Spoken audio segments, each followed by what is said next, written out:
Teammates, we are back once again. If this is your first time listening to the Move Swiftly podcast, welcome to the show. Welcome to the #1 show on innovative teamwork. Great to have you. Thank whoever brought you here. Shout out to Podmatch again. You guys have done a great job in bringing my show back from just a solo episode show to now a show that has had multiple guests, and we'll have a different guest every single week because you took all the logistical stuff that I don't like doing. You took all that out of podcasts, and I get to just run into some great people. To my regular listeners, you already know what to expect when it comes to this podcast. Another gem, another great individual who's doing some incredible work.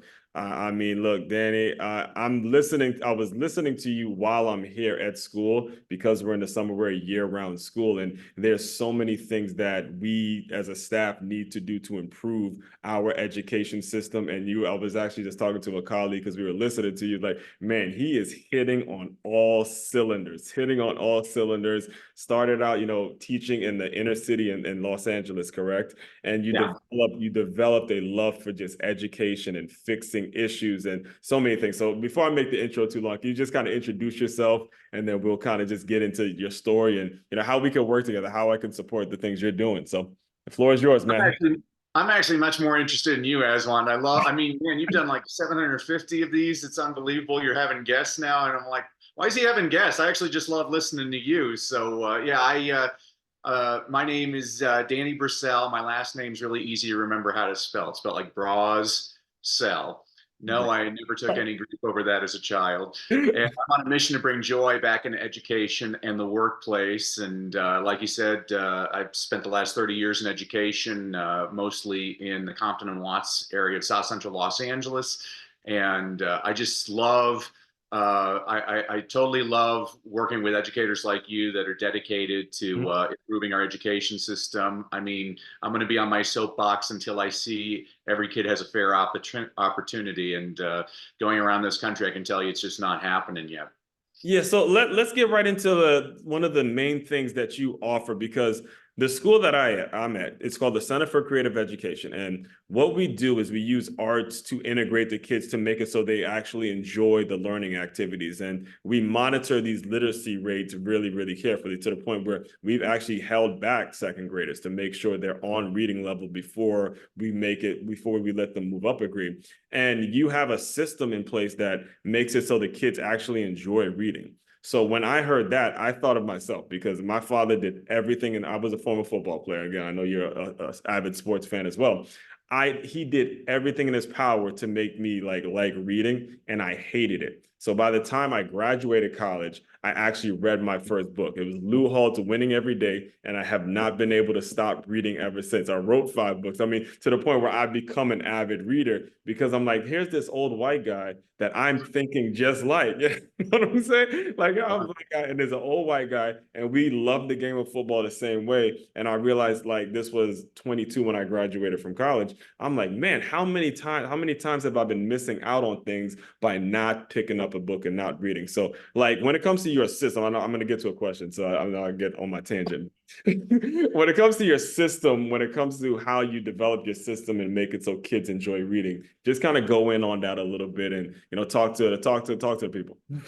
You hit a lot there, Aswan. Well, first of all, I love your school, because I've never seen that inspirational teaching movie where they say, he went into the inner city and he inspired his students by using the state's mandatory scripted reading program. I've never seen that movie. I've seen plenty of movies where people use art and music and writing to get kids excited, and it just kills me that you weren't a reader, and I wasn't a reader as a kid either. And the reason is, for some reason, the school systems think that it has to be like what they call important reading.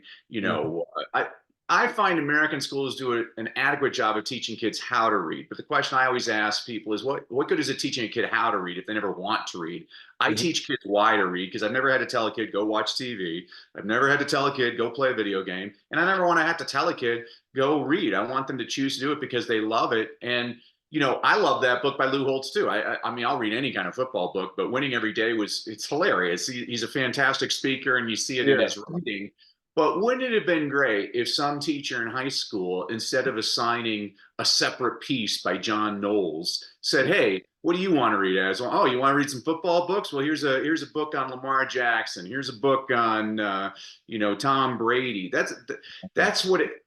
When I was in high school, I had a teacher and she made us read The Scarlet Letter by Nathaniel Hawthorne. And no offense to the Nathaniel Hawthorne fans out there, the book is about Hester Prynne and she commits adultery, so she's forced to wear an A on her chest. And I raised my hand and I asked my teacher if I could wear a B on my chest because I was so bored reading that book.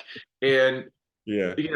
The happiest day of my life, besides my wedding day, was when I got my PhD. My wife asked, "Why are you so happy?" I'm like, "Because from now on, I pick the books." And that's really the first strategy for everybody listening there is, let the kid choose what they want to read. I mean, it doesn't matter if you read James Joyce or James and the Giant Peach. People who read more read better. The little boy who only reads Captain Underpants is going to be a better reader than the little boy who refuses to read anything. Captain Underpants is the gateway drug to Shakespeare, but you got to get the kid hooked first. I mean, when I was teaching second grade, I had a little boy, Kiara, and Kiara's first grade teacher told me, "Kiara don't know nothing." I'm like, "Well, thank you for that." Well, Kiara, who don't know nothing, comes into my class one day. He's like, "Hey, Mr. Stell, you see Barkley last night? He had 18 points and 16 boards." I'm like, "Thank you, Kiara," because from that point forward, every day after lunch, I'd sit Kiara on my lap and we'd read the LA Times sports page. And guess what, Aswan? By the end of the year, Kiara was one of my best readers. I mean, no, he wasn't reading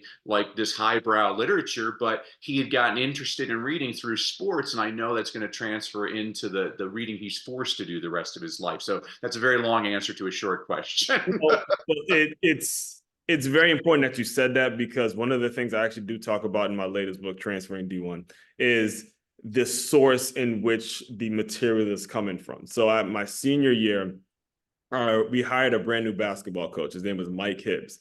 And he would, again, this is a literature teacher talking to, the majority, we were football players. We're like, all right, we'll read this book. But he would stop at this book named Invisible Man, Ralph Ellison. And he looks at us, "You guys are not ready for Invisible Man." I'm like, you a basketball coach, man. What are you getting out of this Invisible Man thing? So he was strategically, he let us. So one of the things he actually did, and here's another point for you educators listening, you got to give a little bit. So he helped us with our college essays, right? He had us write the college essays, and then he helped us as we reviewed our college essays before we applied to college. So we trusted Mike Hibbs. We trusted him a whole lot more. And then by the time we got to Invisible Man towards the end of the year, we were hooked in to what he was talking about. Now, it's a really difficult book to read. It's old English text. But once I graduated college, I actually picked up the book by myself, read it with Cliff Notes by myself. And I'm like, this is my biography. You get your typical young Black boy goes through the book nameless. And then what got me to move to Florida was a brand new charter school named Visible Man Academy that was in Sarasota, and how all these things get created. So it's important that you make sure you're giving them enjoyable material. And that like, when it comes to the name that you brought up, bringing joy back into reading, that really resonates a lot with me. Really resonates a lot with me. So the question would be now for you is, how were you able to make this something that's feasible? Because as we're talking, we're readers, but talking to the majority of people out there, like you just mentioned, that teacher, they're ready to just ship these kids off. They really come in for a check, they get their tenure, and they move on. So how are you able to branch out and build up your own kind of speaking business and make it something that's actually feasible to do? You already hit upon a whole bunch of things, Aswan. I mean, I was doing a Nigerian podcast the other day, and the Nigerian school system is still based on a British model, and so the kids are forced to read like, Emily Bronte and Jane Eyre and Charles Dickens. And no offense to those, I mean, those are great, but I thought, wouldn't your kids respond better to like a Nigerian author like Chinua Achebe, where you're reading things fall apart and the kids can relate to those experiences? I mean, when I was teaching middle school in the hood, I was very blessed because I taught 8th grade special ed, which wasn't special ed. It was 16 boys that nobody else wanted to teach. 8 African American, 8 Latino, and if their life wasn't miserable enough, they got stuck with the white dude as the teacher. And fortunately, there's a great author from our hood named Walter Mosley, and he's got this great book. He's got lots of great books, but one of the ones I loved using with the fellas was called Always Outnumbered, Always Outgunned. And so I'm forced to teach these kids like Romeo and Juliet, and they're not interested in Romeo and Juliet. So what Mhm. we do is we read Always Outnumbered, Always Outgunned. I say, you see, these gangs, it's the same as in Romeo and Juliet, where you got the Capulets and those are just, and the reason they're talking funny, that's just their street slang, the way they talk. And all Mhm. of a sudden now the guy is like, oh, Right. oh, I get that. And so now they have something to go on. You can relate. I mean, it should be something relatable. We teach so much stuff in school that kids don't understand why we're teaching. I mean, America's crazy. We teach Right. kids calculus, but we don't teach them how to balance a checkbook. And I'm Yeah. not saying calculus isn't important, but I think it's very important to learn how to balance a checkbook. That's how you're going to use math all the time. Same Mhm. thing with reading is I want to show.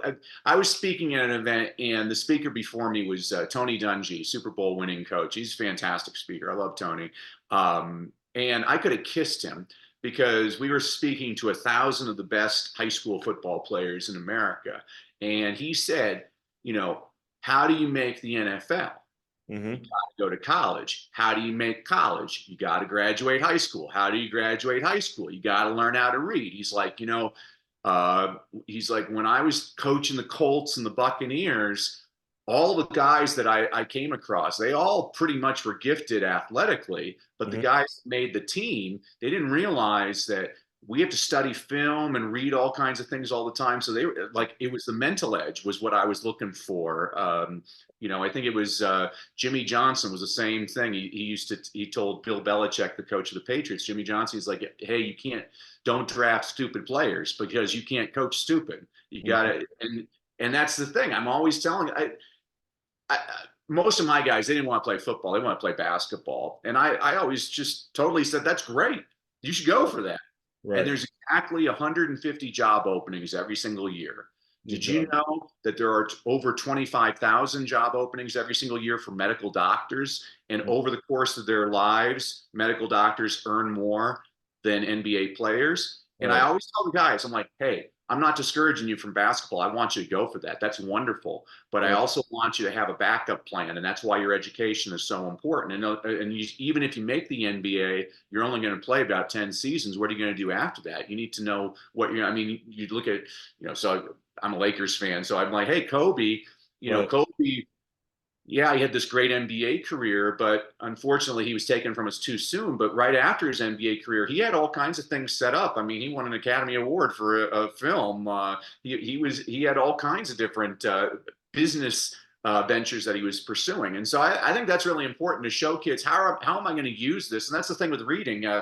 We teach kids literature, but I'm like, I think it's more important to teach a kid how to read like a college application. Exactly. It's a different type of reading than reading, flowery language written by Dostoevsky. And I'm not putting that down. I'm just saying it's not as practical as, job applications and, how to program the equipment you have in your house, all the technological equipment. So Mhm. I think that's where we're falling short. And I really, fortunately there's people like you, there's schools that are popping up where they're attacking it from a different way, and that's great. I mean, I was interviewed the other day and somebody asked me, what do you think, public schools or charter schools? And my answer was yes.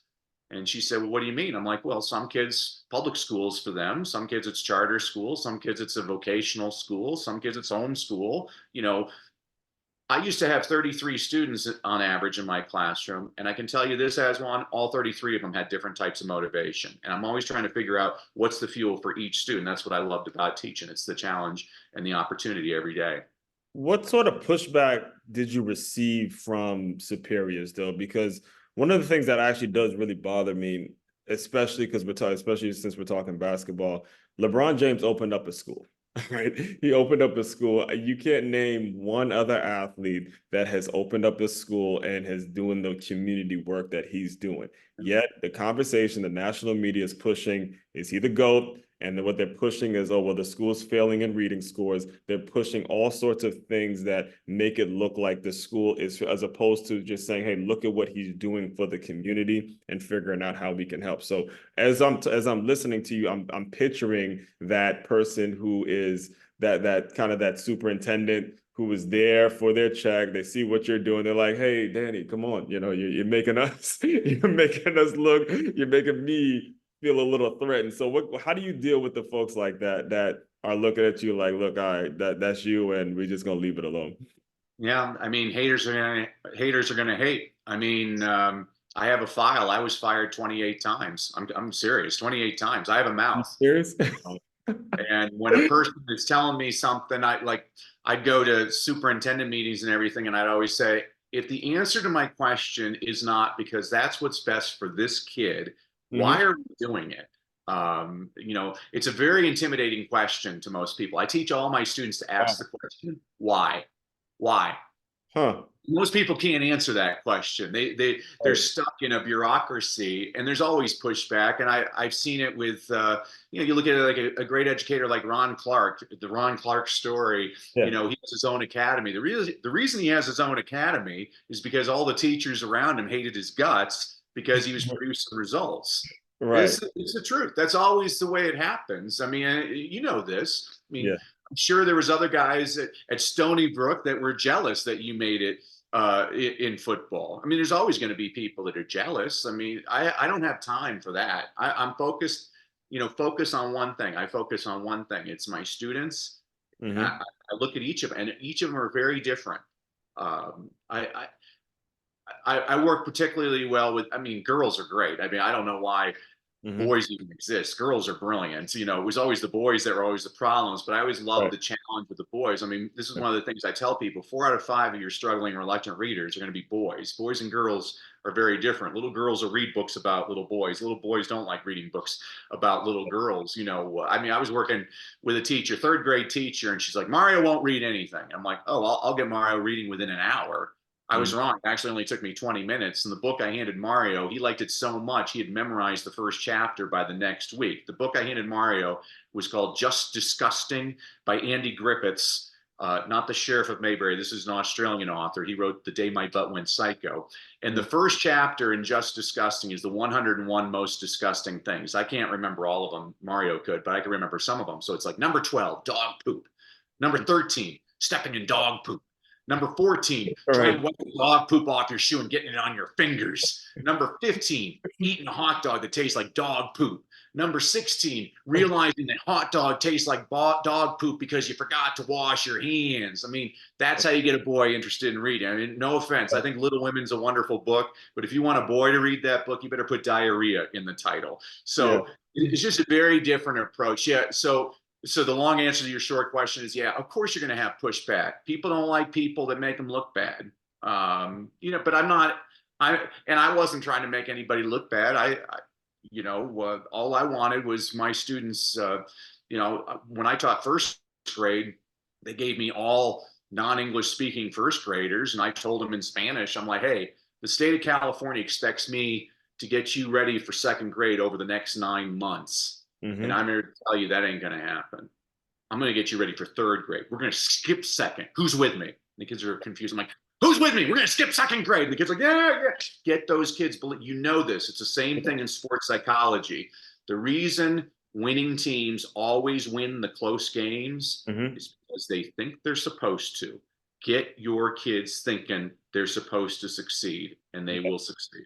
Yes, and it's also important to mention too, because like you, I coach high school and I'm middle school, and I'm dealing with the younger kids. When you're talking elementary school kids, they are sponges, guys. They are sponges.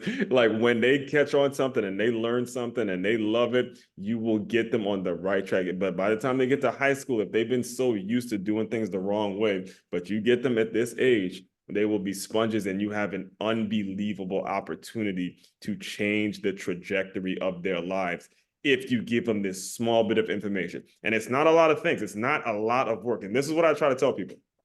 It is nothing to just get a second grade girl, second grade boy to say, hey, why don't you read a book on Pat Mahomes? There's tons of small biographies. You talk about him all the time. You watch TV all the time. Just go see what he actually has to go through first. Just read it. Just read it. And their relationship with books and reading is going to be something that is unbelievable at that age. It's important that you attach it at that age. And that leads me to the next thing. The next one thing I want to talk to you about is you're one of the few people that I've had on the show that knows about educational systems outside of the US. What would you say is sort of a first step that we would need to take as the U.S. to just fix something in this broken system? Like, what would you say compared to whether it's China, whether the Caribbean? I grew up, Trinidad and Tobago, and I would ask my friends, all the people I grew up with, was teaching in school hard back in the Caribbean? They'd be like, man, you guys don't know how difficult it actually was compared to what you're growing up in. So to that, like, what would you say would be a great first step? Well, first of all, we have to be a little bit more humble as Americans and kind of pay attention to what's working in other countries. I mean, when I was in Japan, this one mother, she introduced her three sons to me. They're all grown up, and she's like, well, this son, he's a doctor, and this son, he's a lawyer, but this son, oh, he's a teacher. I'm like, wow, the respect for teaching in Japan. Thank you, Japan. Please, can we get that reception, man? Oh my goodness. Yeah, I mean, and people like to, I always encourage critics of teachers to try your job for 1 week, Aswand. They will have a totally different perspective. It is not easy. I mean, I tell people, like, let's say I'm teaching my kindergartners 2 plus 2. So I'm like, okay, kids, 2 plus 2 equals, Manuel raises his hand. He's like, teacher, can I go to the bathroom? Okay, Manuel, here's your bathroom pass. Okay, kids, 2 plus 2 equals, secretary's at the door. Hey, Mr. Brassell, you got a late attendance sheet. You keep on getting a late attendance sheet. You're going to get a late paycheck. I'm like, okay, here's my attendance sheet. Okay, kids, 2 plus 2 equals intercom. Yeah. Okay, kids. All right, 2 plus 2 equals Spanish-speaking parent comes in. Maestro, me want to start aquí porque, okay, pues necesito que, okay, kids, 2 plus 2 equals 3. I have just lost my mind in 30 seconds because look at everything I just had to deal with. I had to deal with a little kid, a bureaucrat, unintelligible intercom speak, and a foreign language. Teaching ain't easy, folks. I can spot a public school teacher a mile away. They're the people walking down the sidewalks talking to themselves all the time. It's not easy. I mean, and it's crazy. I don't mean to cut you off, but I don't have a certification. I come from a fitness background. So what happened was I put my first book out around the time when COVID happened, and there was a lot of stuff with George Floyd and all that stuff going on. So I wanted to tell my story, and the gym I was at shut down.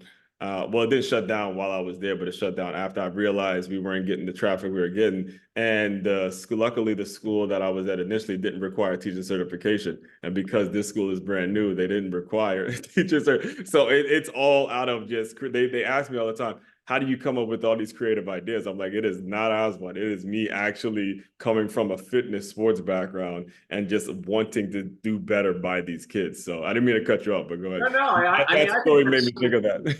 It's good. You weren't in that. And plus, I mean, my goodness, you're an African-American male.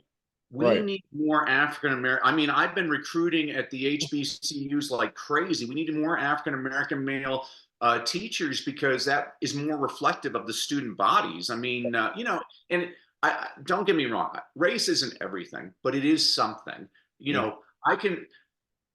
When I was in India working with students, I'm inspiring. I was at one school, all 5,000 girls, and they were totally pumped up. And I'm like, well, it's great. That's great. I was able to do that. But think about how more powerful it would have been if I was a woman. And think about how even more powerful it would have been if I was an Indian woman, because it is a little bit something. Kids need to see people that look like them so they can realize, oh, maybe, when I was teaching 5th grade 25 years ago, I had a 5th grader. He's like, hey, Ms. Brassell, my mama says the reason they call it the White House is because you got to be white to live there. Yep. And now I could say, not anymore. You can be black or orange. There's all kinds of different colors you can get in there. You mentioned the guy that helped me through that. His name is Tony Dungy. I watched him win his first Super Bowl with my dad, and my father is one of those guys where he didn't know the two coaches. He's just going for the black coach. I just go with the black coach. So it was me, him, watching him and Lovie Smith win their first Super Bowl, and to see now he's got all pro dad, because I'm in Florida now, so he's out in Tampa, and he has all pro dad. He's doing all these cool things. And that to me is an educator. That, he left the football coach thing alone, and he's an educator in general. So good. Yeah, that's what we need. We need a lot. I mean, plus even just dudes at elementary school. At most guys, they teach middle school and high school. But again, you already hit the nail on the head. Is like, the reason I love teaching, I started off as a high school teacher. I went from high school to middle school to upper elementary to lower elementary to pretty soon, instead of preparing students for college, I was coming home with snot marks all over my pants from my little ones hugging me all day. I got you. What I learned is, and I love about little ones, is they don't know what they can't do yet. Right. And that's what's all, I mean, my kindergartners would go to bed with their backpacks on. They were so excited to come to school the next day. My eighth graders were thinking of ways to get sick. What happened in those 8 years to get that kid to hate school so much? I mean, if I'm doing my job, my kid should be showing up at 6 in the morning, banging on the door. They're so excited to be there, and they should be in tears when they hear that final bell ring at the end of the day. I mean, I want, and this is, I love that you came from the fitness background. Get those kids up and moving. You know, that's how you learn anyway. You don't learn by sitting on your. It's actually, when I'm speaking at a teacher conference for a full day to teachers, I always love it, because I'm like, I want you all to think about this. You've been sitting on your butts for 6 hours today. It's not easy. Welcome to your classroom. Because that's what classrooms are like, is people are just sitting down. I'm like, no, you got to get those kids. I mean, to me, a good classroom should be loud and chaotic. That's what a good class. I'm like, I don't like orderliness. I don't think there's any. I don't think there's any research that shows that kids learn better if they're all just sitting without being able to move. This is why I have a problem with standardized testing. I mean, there are, you know, I think it's completely unfair to expect a kid to sit on his butt for 3 hours filling in bubbles when I know that this kid could demonstrate his knowledge in a much more meaningful way. To me, standardized testing is just very lazy teaching. You can get those kids, you know, and this is why, like your fitness background. When I played high school football, I tutored our running back because we needed him to be eligible. He was failing math, and all I did is I just started putting everything in football terms, and he got it. He got it. I mean, you got to relate to people that way. So Right. I don't even know what the question was originally, but you brought up standardized tests, and if we were to start talking about that, then I know I gotta get out of here soon, but we go on a tangent when it comes to standardized tests. But the question really is the first step, you know, taking that first step when it comes to our school system, our public school system. If there was a quick first step, if there's a passionate educator that's listening to me right now, someone that can actually get things done, what would you say would be kind of the first step to just legislation? I don't know what it is. I mean, I know some people think the teachers need to be paid more, but then I met some teachers and you pay them more and they just leave. That's just doing more harm than good. What would you say first step, a good first step? It's a loaded question, but I really think that the most important thing that we need to be doing is getting the kids to love to read, because if they love reading, all other subjects are going to become a lot easier to them. You know, you've given them a skill that's irreplaceable. It's all about getting the kids to love reading. As a matter of fact, I wanted to, as a thank you to you and your audience for having to bear with me today, Aswand, I wanted to give everybody a gift. So if you all go to freegiftfromdanny.com, again, freegiftfromdanny.com, I'm going to give everybody a complimentary e-copy of my book, Read, Lead, and Succeed. This is a book I wrote for an elementary. There we go, baby. Yeah. It's a book I wrote it for an elementary school principal who was trying to get his faculty and staff positively engaged. So I said, okay, I'll write you a book.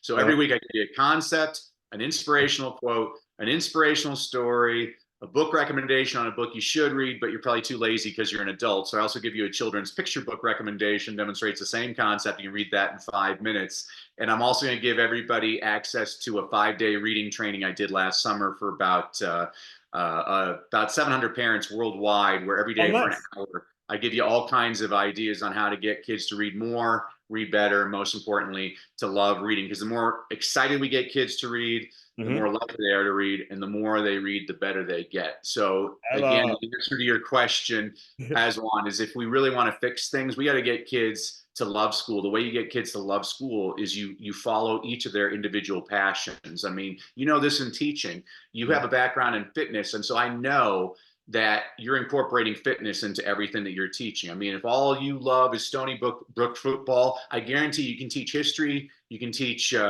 math, and you teach science, all through the lens of Stony Brook football. I mean, this is what I love singing, I love geography. I love newspapers. And so if you ever came into my classroom, we're doing all this kind of stuff that's related to those things. I mean, I've observed over 11,000 teachers in their classrooms. It takes me less than a minute to figure out what they're into because their kids are into it. You know, it's like, oh, Miss Thompson, her kids sing all the time. Guess what? She's a singer. Mr. Garcia, his kids are doing science experiments all the time. Guess what? He's a scientist. Yeah. It really is that simple. Yeah, and well, first of all, thank you, and to you listeners, thank him. The best way to thank a person that's willing to give you this stuff is to actually apply the work. All right, giving you free gifts, you have to apply it. It's one thing when someone's willing to give it to you, but you have got to apply this information. The information is there and it's accessible to everyone. There are no more excuses. All right, so with all that being said, I want to make sure, how else can people get in touch with you? What's next? You know, feel free to kind of plug away as we kind of wrap up. Well, if they go to freegiftfromdanny.com, believe me, you'll be on my email list for the rest once a week. There's too much negative. That's why I listen to your podcast. I'm always learning. I'm always pumped up by the end. You know, people need to listen to positive things.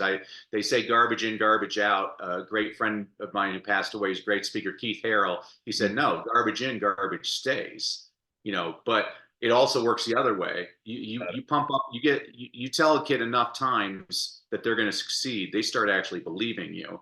You know, and I love that you were talking about application, because whether I was teaching my little ones or my older ones, I always finish class at the end of the day. They have to listen to the same refrain. I always say, remember, kids, education is valuable, but execution is priceless. Knowledge is not power. Only applied knowledge is power. Knowing what the right thing to do and doing the right thing are two very different things. So go out, do the right thing. Let's make this world a better place. So I thank you for all that you're doing, Aswand.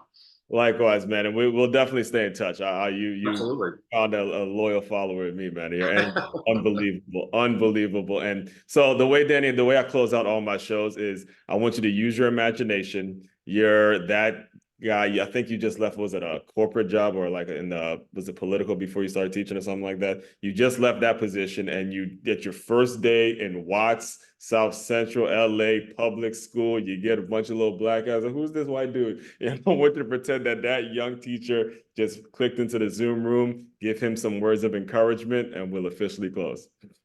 Yeah, I'll say, hey, never give up. Never give up on the kid. Never give up on yourself. Good things are every day is a brand new day, and you can do this, man. All right, love it. Short and sweet.